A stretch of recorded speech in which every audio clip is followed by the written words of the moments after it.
रायबरेली के ऊंचाहार क्षेत्र में दिनशाह गौरा विकासखंड में शुक्रवार को उत्तर प्रदेश सरकार के कैबिनेट मंत्री जयवर सिंह पहुंचे। पर्यटन एवं सांस्कृतिक मंत्रालय के मंत्री प्राचीन दुर्गा माता मंदिर प्रांगण में विकास कार्यों का शिलान्यास किया है। साथ ही मंत्रालय की ओर से मंदिर के जीर्णोद्धार के लिए करोड़ों रुपए की राशि भी स्वीकृत कर दी है। इस मौके पर आयोजित विशाल जनसभा में पूर्व मंत्री और मौजूदा विधायक डॉक्टर मनोज पांडे, बीजेपी से सदर विधायक अदिति सिंह और पूर्व एमएलसी राजा राकेश प्रताप सिंह भी मंच पर मौजूद रहे। जनसभा को संबोधित करते हुए कैबिनेट मंत्री जयवर सिंह ने कहा कि संबल के न्यायिक रिपोर्ट चौंकाने वाली है। प्रधानमंत्री नरेंद्र मोदी ने लाल किले से जिस दिशा में लोगों का ध्यान आकर्षित किया है वो महत्वपूर्ण है। हमें सजग रहने की आवश्यकता है। कांग्रेस पर हमला बोलते हुए उन्होंने कहा कि आरएसएस प्रमुख मोहन भागवत पर कांग्रेस नेताओं की टिप्पणी और बिहार में प्रधानमंत्री मोदी के लिए कहे गए अपशब्द निंदनीय है और देश की जनता कांग्रेस को कभी माफ नहीं। बाकी विभिन्न योजनाओं के लोकार्पण और शिलान्यास कार्यक्रम में आज हम लोग ऊंचाहार की इस पावन धरती पर जो हमारे आदरणीय नेता भाई मनोज पांडे जी के विधानसभा का क्षेत्र है, आप ही के आमंत्रण पर आज हम यहाँ उपस्थित हैं, जिसमें ऊंचाहार सहित जनपद की विभिन्न 13 योजनाओं का लोकार्पण और शिलान्यास करने का कार्यक्रम संपन्न हुआ है।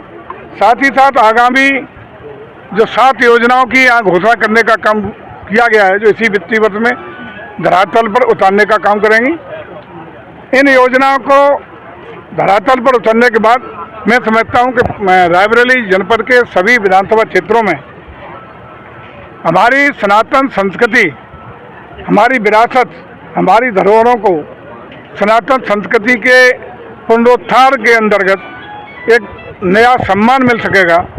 निश्चित रूप से इसके लिए रायबरेली जनपद के सभी लोगों को बधाई, और विशेषकर चूंकि ऊंचाहार की धरती पर कार्यक्रम है तो विशेष रूप से हमारे मनोज पांडे जी को और यहाँ की जनता को बहुत बहुत बधाइयाँ, शुभकामनाएं। जो लाइट रिपोर्ट आई है उसको लीक होने के बाद सामने आ रही है, क्या कहेंगे उसके लिए? देखिए, निश्चित रूप से एक चीफ जस्टिस हाईकोर्ट की अध्यक्षता वाली समिति ने जो रिपोर्ट दी है वो बहुत ही चौंकाने वाली है, बहुत ही अलार्मिंग है, जिससे हम लोगों को सावधान रहने की जरूरत है। संबल में 55% मुस्लिम आबादी हो गई, इसको लेके क्या कहेंगे? यही तो है, पूरा का पूरा सामाजिक ताना बाना बदलने का काम हो रहा है। जिस तरीके से संबल में हो रहा है, यही प्राय हमारे राज्यों के सीमावर्ती जनपदों में भी यही स्थिति है।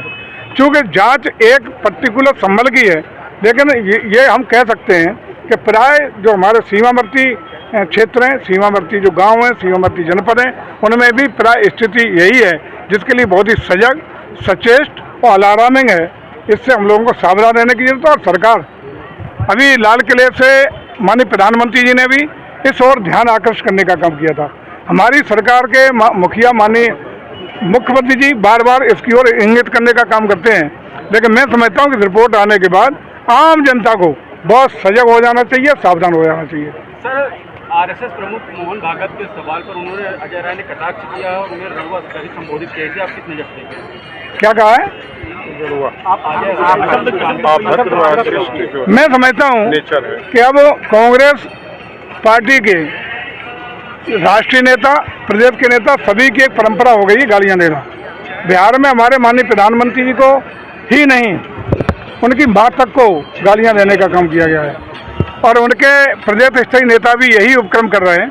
जनता देख रही है, वो ऐसे लोगों को जनता निश्चित रूप से जवाब देने का काम करेगी, निपटने का काम करेगी। मंत्री जी, जब से आपके पास विभाग है और खासकर रायबरेली में बहुत करोड़ों का बजट दिया है, जबकि यहाँ बड़ा इसका राजनीति रायबरेली बहुत देर तक जानी जाती है, वो लोग क्यों नहीं कर पाए? देखिए, मैं कोई टिप्पणी नहीं करना चाहूँगा, लेकिन आदरणीय योगी जी के नेतृत्व में जिस तरीके से सनातन संस्कृति को, विरासत को, अपने धरोहरों को सम्मान देने का जो बीड़ा उठाया गया है, निश्चित रूप से उस बीड़ा को आगे बढ़ाने का काम, मजबूती देने का काम, धरातल तक पहुंचाने का काम ये हम लोगों के जिम्मे किया गया है। उसको बखूबी निभाने का प्रयास मेरे द्वारा किया जा रहा है। तो ज़्यादा परेशान न करो बोले करिए। देखिए, आज ये हमारी विधानसभा क्षेत्र के ऊंचाहार के ये विकासखंड दिनशाह गौरा में आयोजित कार्यक्रम था, जिसमें हमारे यहाँ बहुत प्राचीन दुर्गा माँ का मंदिर था, जिसको पर्यटन विभाग ने विकसित करने के लिए अपनी योजना में लिया था। उसका शिलान्यास था, और केवल यही नहीं था, बल्कि हमारे यहाँ एक बहुत प्राचीन गंगा जी के तट का स्थान है, भगवान महर्षि परशुराम जी के नाम से परशुराम घाट। आज उसके लिए उसको नई योजना में शामिल किया गया है। 3 करोड़ रुपए की हमने सरकार से मांग किया था, माननीय मंत्री जी से। उन्होंने 1 करोड़ 20 लाख घोषित कर दिया है और 2 करोड़ की देने की उन्होंने घोषणा भी की है। आने वाले दिनों में इसको भी हम लोग विकसित कराएंगे। मंत्री जी, आपने निधि से भी 1 करोड़ देने का फिर मंत्री जी ने मना कर दिया। हाँ, नहीं, उन्होंने कहा कि उसकी देने की आवश्यकता नहीं पड़ेगी, वो और भी जो पैसे बजट की जरूरत पड़ेगी वो अपने विभाग से देंगे। उनको धन्यवाद। ठीक।